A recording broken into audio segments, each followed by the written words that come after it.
take a moment and just allow yourself to really arrive.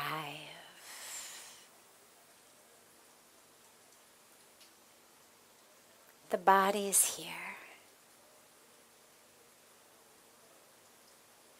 but allow the rest of you to really arrive right here, right now.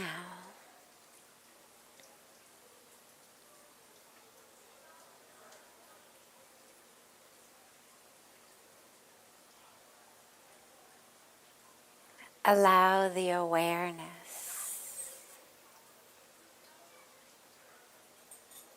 to be right here, right now.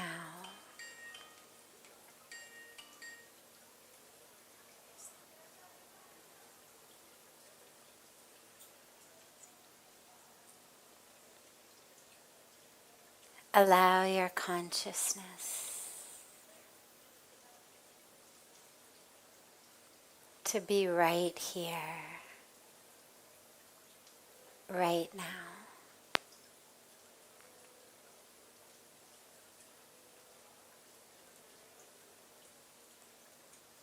Not judging, not analyzing, not wishing the present moment were different in any way.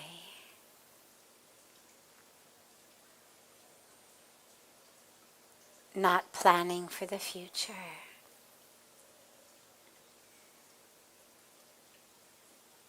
Not stuck in the past.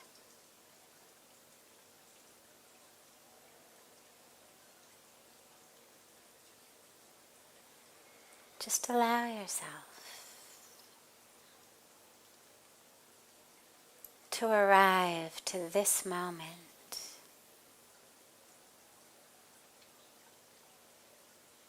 To this very breath.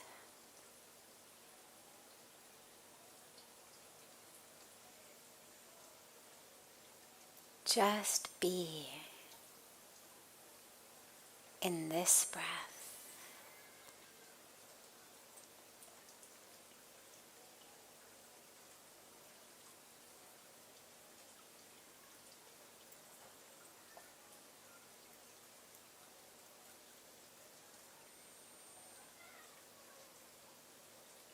And then be in this breath.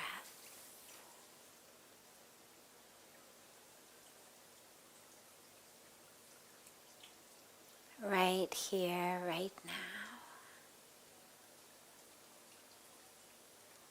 In this perfect moment.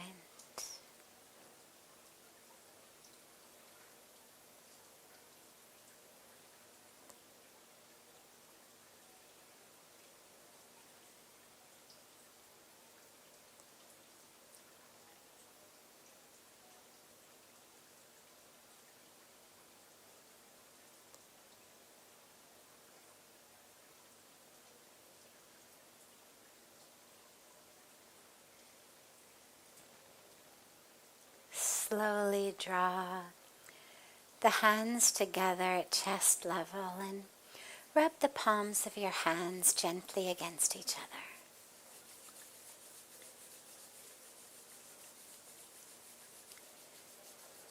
And place the palms over your closed eyes.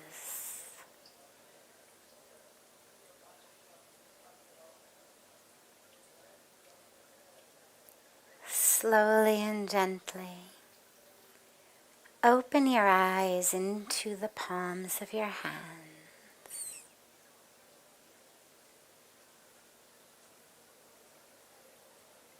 and lower your hands.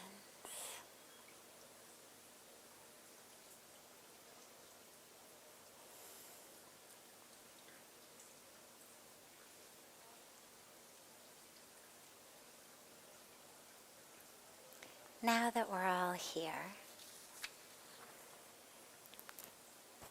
we begin as always with a question that's come in advance.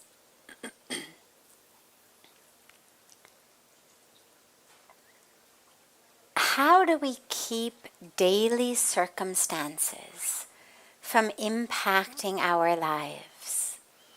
Between work and school and the family and chores and everything else, it's so much stuff. How do we keep these circumstances from impacting us? How do we stay grounded and centered?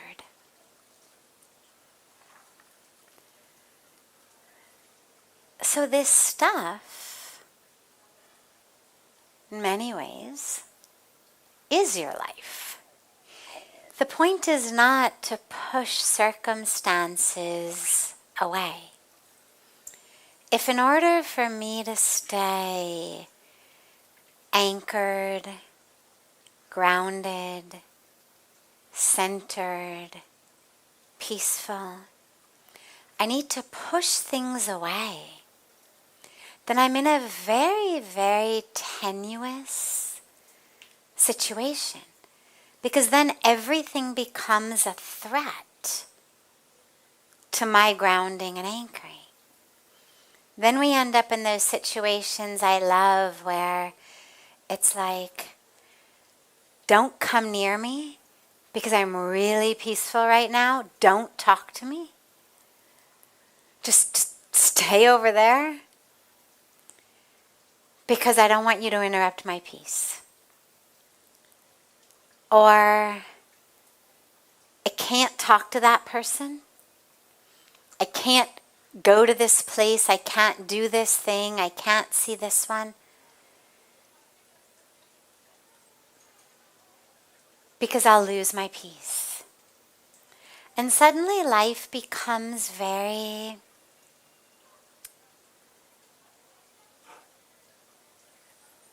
more and more shallow, more and more narrow.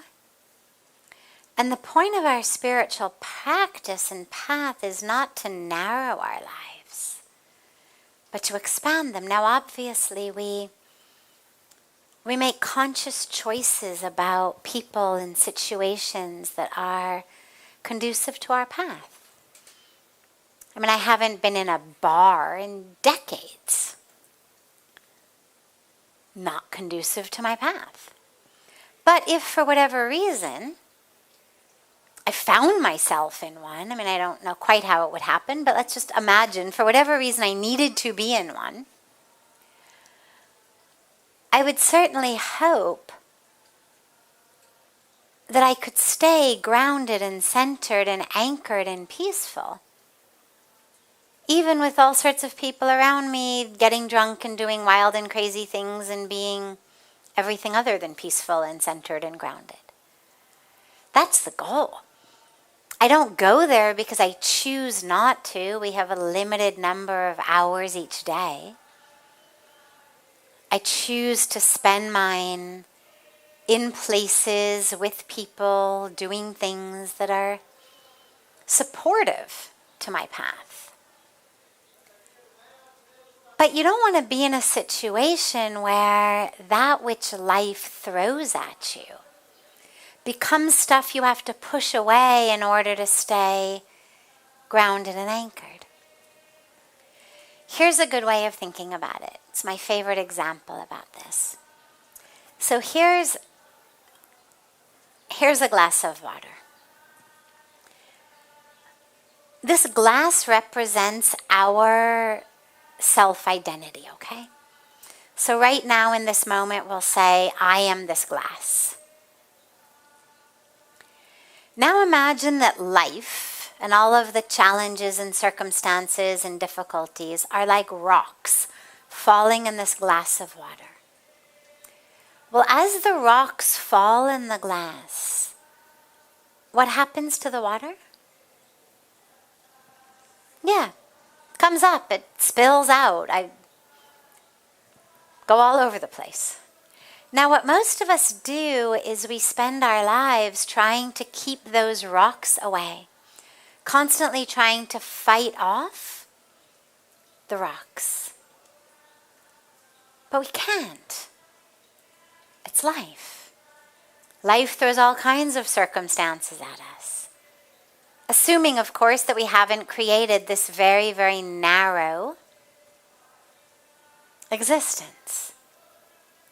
Life throws all kinds, and even if you do, life still throws things. Illness, death, stock market collapses. These things don't care how sheltered you think you've made yourself. They happen. Earthquakes, fires. Life happens. If you took those same rocks and instead of dropping them in this glass, if you dropped them in a bathtub, what would happen in the bathtub?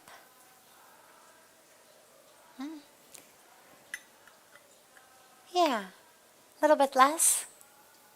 Got a lot of people going, a little bit, but not too much. Well, what if we dropped the rocks in the ocean? What would happen then? Okay, so a lot of people shaking their head like nothing's going to happen. So the goal becomes, rather than trying to push away the rocks, become the ocean. Change your experience of yourself from the glass to the ocean. So all of these things, circumstances, situations, responsibilities, family, job, school, chores, all the things the questioner listed, these are not things to be avoided. I mean, can you imagine if all of the kids said, I really can't go to school today, it steals my peace. Right? No. Hey mom, I need you to write me a note excusing me from the exam because it's taking my peace away. I mean, would any parent say, please excuse my child from the exam because they're feeling really, ungrounded? We'd say, no, study. You're a little nervous? Okay, study harder. Take the exam, go to school. If you're really nervous, let's work on what the problem is. We'll sort it out. But no, you don't get to not go to school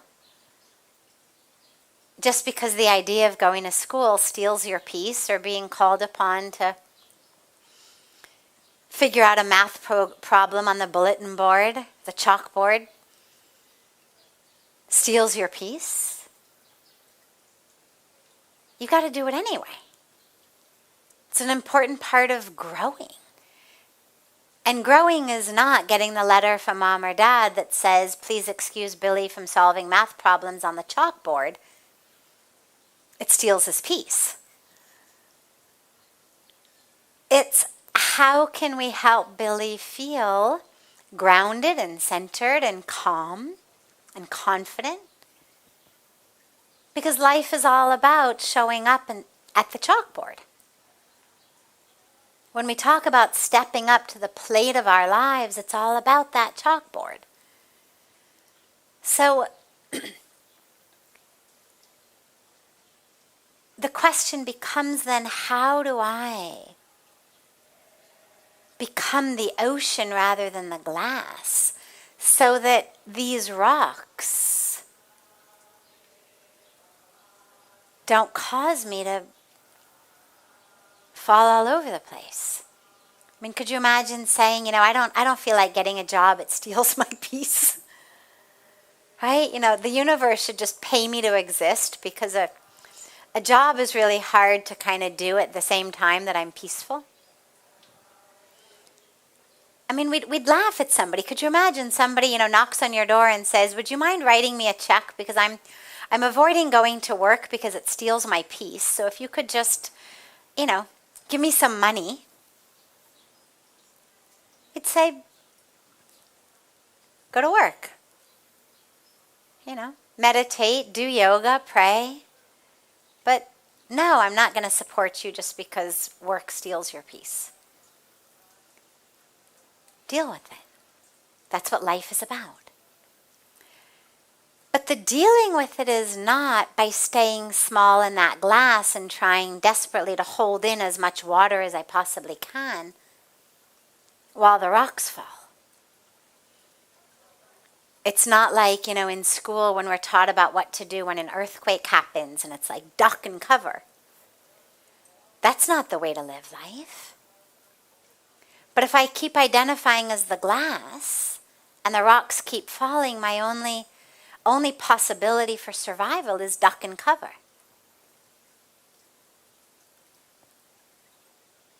So the answer is realize you're the ocean. You're not the glass. And all of our spiritual practice is all about that.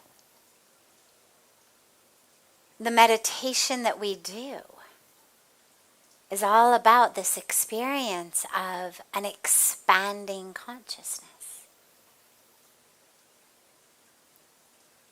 The satsang we do, the jnana yoga we have is all about knowing, learning, realizing. We're not just these bodies. We're consciousness. We're infinity, we're divine. The bhakti yoga is all about that merging into divine love and divine oneness in such a way that when we merge, we're no longer this small separate being. We're the drop that has merged in the ocean. So yeah, there's a lot of things that try to steal our peace in the world. But the answer is not to push them away. The answer is to realize you're the ocean. And of course, again, lastly, that doesn't mean that I consciously, purposely waste my time going to places that I know are going to steal my peace. You may want to do it every now and then just as a particular type of sadhana. But recognizing the very, very few hours we have every day. Recognizing the very humanness of our karmic package. Well, let's fill the hours of our day with that which is as conducive as it can be to our path, but that's by choice. That's not because I've become a slave. That's not by narrowing my life. That's by being engaged every minute and every moment with, I have a choice. In this moment, I can spend this time doing this or doing that. I can be with these people or these people. That's power. That's the power to create our life. So we use it. But when circumstances are circumstances and that which we haven't necessarily chosen has landed in our lap, we don't have to push it away and we don't have to duck and cover. We just drop into that source, into our breath that is one with creation, that is one with all. The very energy that we are taking in has been here since the Big Bang. Right? I read that recently somewhere. In science we learn that energy is not either created or lost, that it just changes form. And, I remember learning that in 7th or 8th grade, and you just kind of memorize it for an exam. It doesn't really mean much in your life. And then just recently I read an article that was speaking about that and how the energy in the universe now is the energy that was created in the Big Bang. Like when you breathe in, not just the oxygen, but that actual prana, that actual energy that is coming into you, that life force, the energy of us, the atoms of us, the whirling electrons of us, have been here since the Big Bang. They're the same energy that the sages and the saints and the rishis were breathing, were exhaling, were made of. It's such a powerful awareness. Wow. Of course we weren't born. It's just energy realigning itself in all kinds of different ways.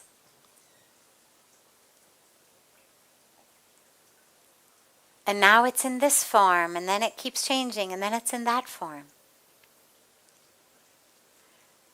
And so with awarenesses like that, we realize, I'm the ocean. I'm not this little glass. And then things don't impact me so much.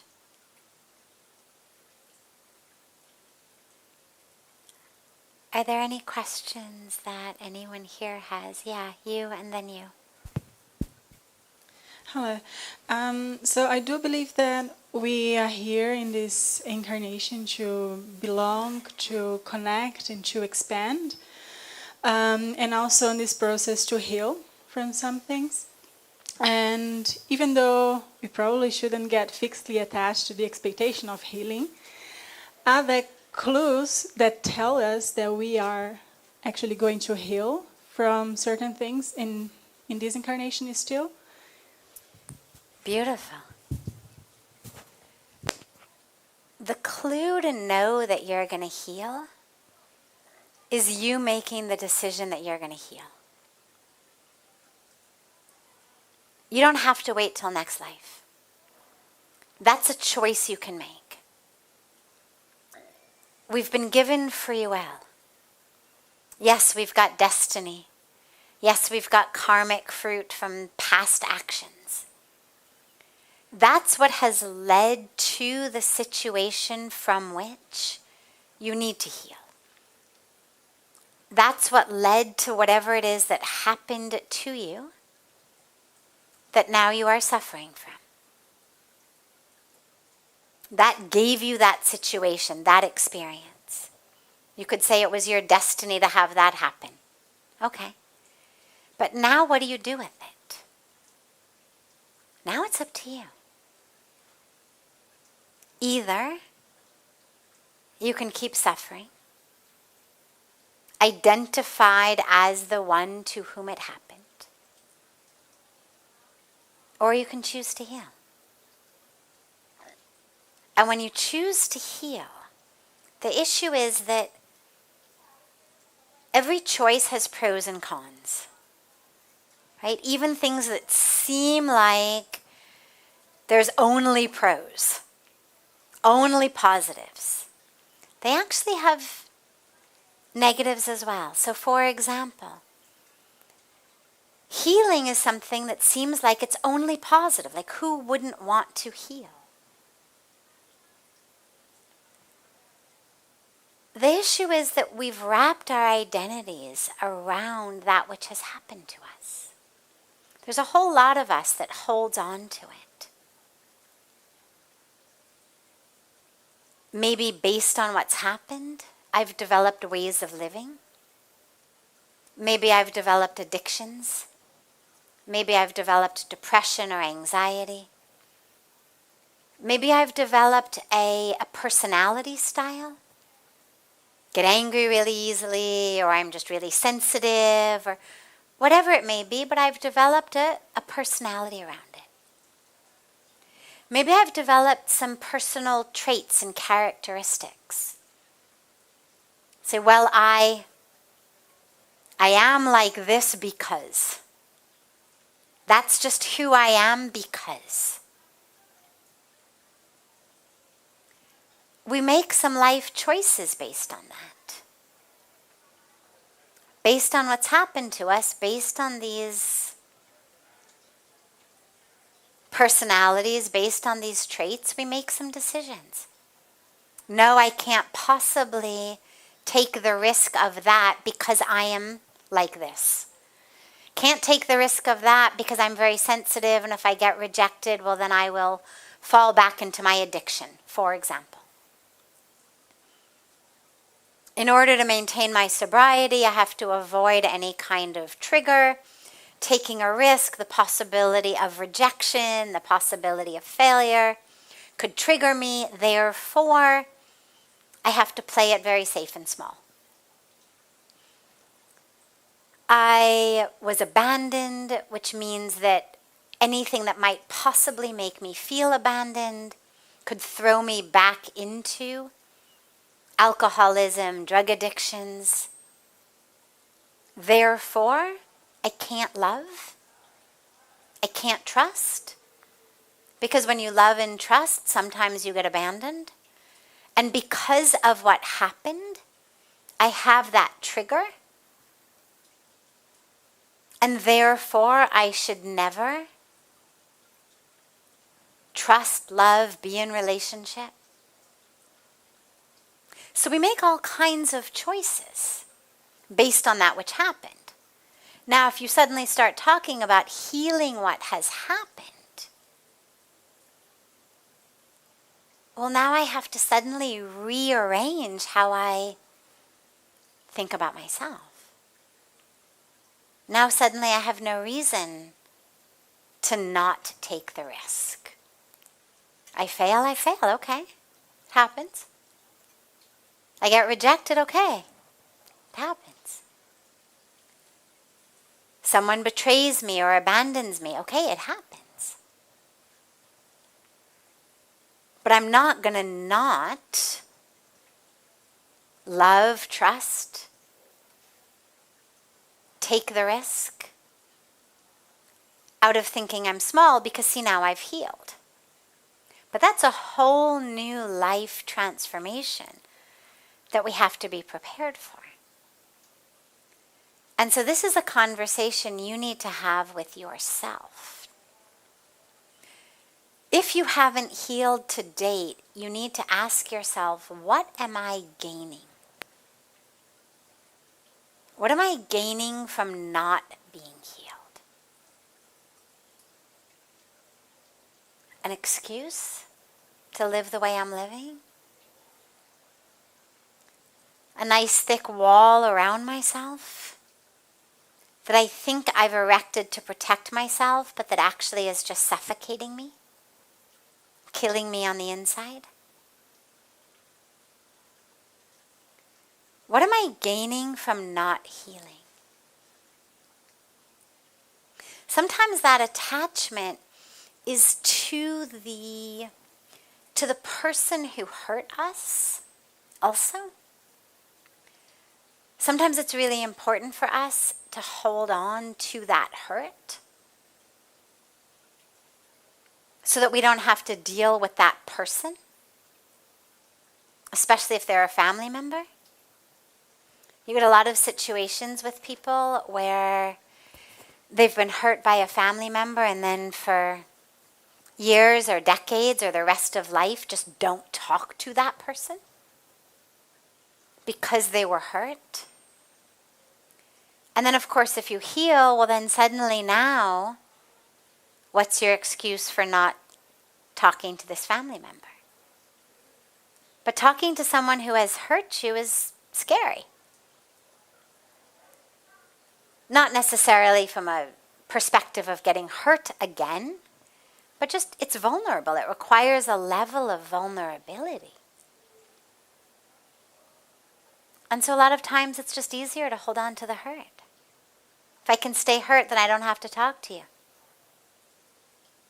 I don't have to be vulnerable. I don't have to be open. So ask yourself, what am I gaining from not healing? And then ask yourself if it's worth it. In my life, I found it wasn't worth it. Just wasn't worth it. There was so much of life to be lived. But in order to live, I had to heal. In order to heal, I had to forgive and let go. And I had good reason to hold on. I had a good story. But it just wasn't worth it. When you weigh the safety of the familiarity of your story on the one hand, and the whole possibility of life on the other hand, it's just not worth it. But you've got to be convinced of that. And the moment you're convinced, then you'll begin to heal. And you're in such a beautiful place on the banks of Ganga. Ganga's the river of healing. Just once you've decided you're ready, just go and stand in our waters and, okay, Jai Ganga. Have a dip.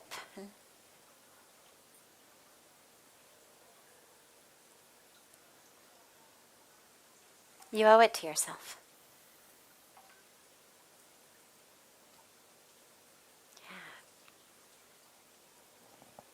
Yeah. Yes.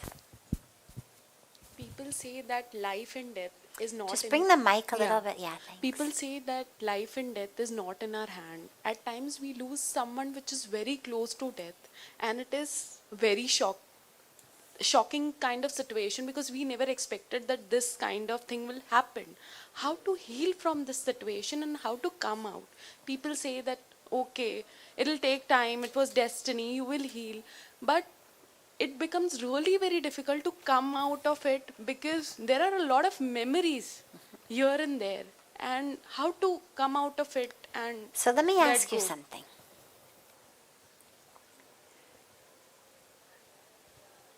What is it you're looking, when you say how to come out of it? Yeah. Someone you loved has died. Was a surprise, you weren't expecting it. When you say how to come out of it, what is the it you are looking to come out of? It is because the bond I have shared with that person, it is that bond or that kind of love I have for him or her. So you're looking to come out of the love and the bond. Yeah. Don't. Don't. Just because someone is no longer here in their body doesn't mean that you should deprive yourself of that love. The love is in you. That person was a beautiful catalyst for your love. They turned the love on in you. That love is in you still. Just because they're no longer here, let me ask you something. When that person was alive, was it someone you lived with? Okay. So you lived in the same house together. Now, when that person went to the grocery store, or you went to the grocery store, did you break the bond of love? Of course not, right? When you flew somewhere across the country or even across the world, or they did you break the bond of love? No. What that means is that in order for that bond of love to be there, you don't actually need their physical presence right in front of you. They could be 10 miles away, they could be 10,000 miles away. But that bond of love stayed. Now they have dropped the physical body, gone more than 10,000 miles away on a physical form.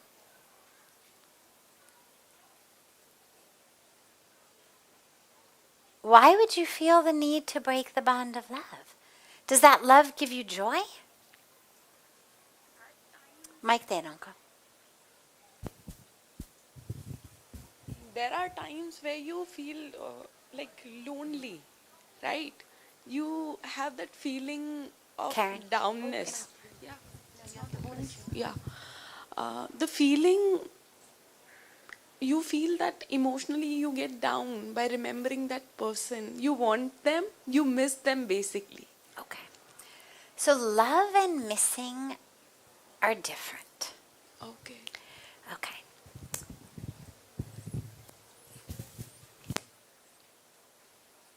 They go together.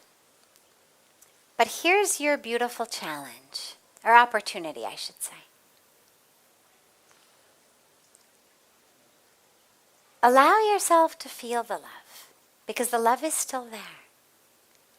The person's essence is still with you. Their physical body no longer is. But when they were 10,000 miles away, their physical body wasn't with you either, and you were able to feel love. You may have missed them then too. But you could feel the love. In the same way, allow yourself to feel the love. When the missing arises, allow it to arise, no problem. Means you love. But don't allow the drama of the missing to convince you that they are completely gone. Their body is gone, but their essence is still there. In the same way that when they were 10,000 miles away, you could still feel them. And you loved them. And you missed them. But you knew on some level they're still here. Not here, but here. Well, in the same way, they're still here.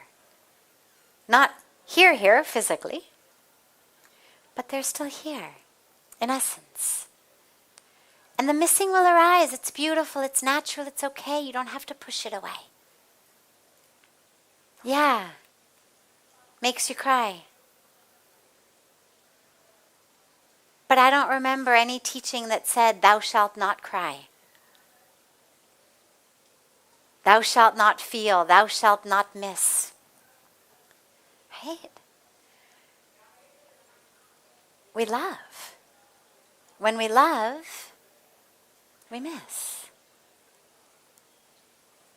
But as long as you can allow that feeling of sadness to be there when it's there, it's not going to kill you. It's not going to drown you. Just allow it to be there. It'll arise, tears will fall, and then you'll remember a beautiful moment, and then you'll smile in the midst of the tears. Allow that. It's an honoring of that person, but it's also an honoring of your love of that person. The it that we need to come out of is the sense in our mind that there is something wrong with grief. That's the only thing we need to come out of. If you fell down and you broke your leg, and your leg was in a cast for a while, would you go to the doctor every day and say, "Hari yaar, bahut samay ho gaya, nikhal do isko"? You'd understand the leg is healing. It's going to take its own time. Depending on where you broke it, how you broke it, it could be 3 weeks, it could be 3 months. But you understand it's necessary, it's healing, there's nothing wrong with it. People around you are not going to come around and say, "Hare yada bibi cast hai kya?" as though somehow there was something wrong with you because you still had the cast on. Grief is the same way. Something has broken in us, and it needs time to heal. But in the same way that the bone eventually rejoins, our heart eventually rejoins. But here's what's beautiful. The leg bone rejoins kind of in the same way it always was.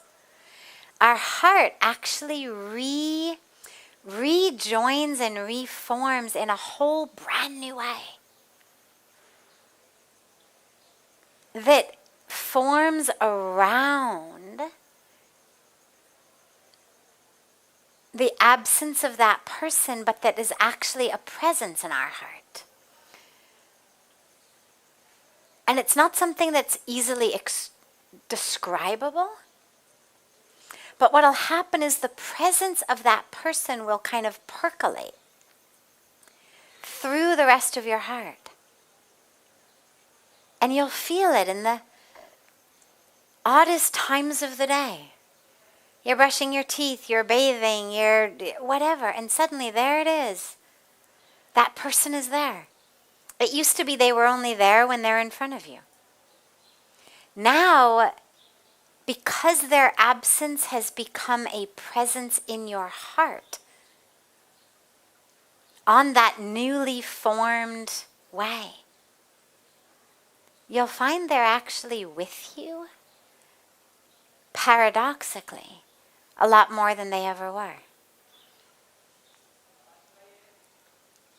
But that takes time. Like it takes time for our leg or our arm to heal in a cast. Don't rush to come out of it. Just keep telling yourself that grief doesn't kill. Sadness doesn't kill. When it washes over you, just allow yourself to feel the presence of that person and to smile with their presence now. Surely there are things about them, memories that make you smile. The mind is the problem. The mind is the one that keeps saying, they are gone. They are gone, get over it. They are gone, now you are alone, move on, get over it. I have no idea whoever came up with that idea. But clearly not anyone who ever lost someone in a conscious, full-hearted way.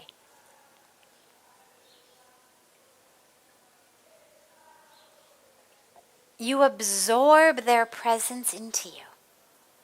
But you're only able to do that when you first allow yourself to feel the absence in you.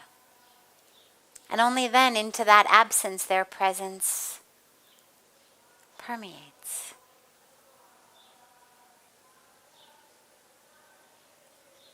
So it's okay, the tears are beautiful.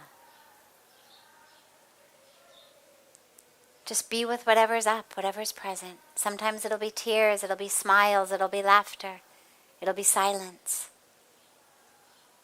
It's all you're called upon to do.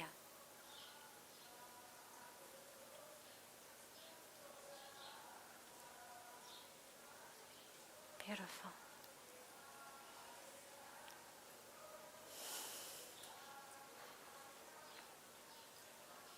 Have a beautiful, beautiful rest of your evening. Beautiful day to our family joining us from all over the world. So much love to you all. And I hope that tomorrow we'll be able to be together again. Tomorrow also is my mom's birthday. And some of you may know that she's actually here. She came back with me in October after having a very, very bad stroke last year. I was with her in America for many months and then brought her back here. So tomorrow's her birthday and we're going to bring her bring her to Aarti, bring her to Satsang, and then after Satsang we're going to have a cake and ice cream birthday celebration. So I hope you all will join us and stay back for that tomorrow.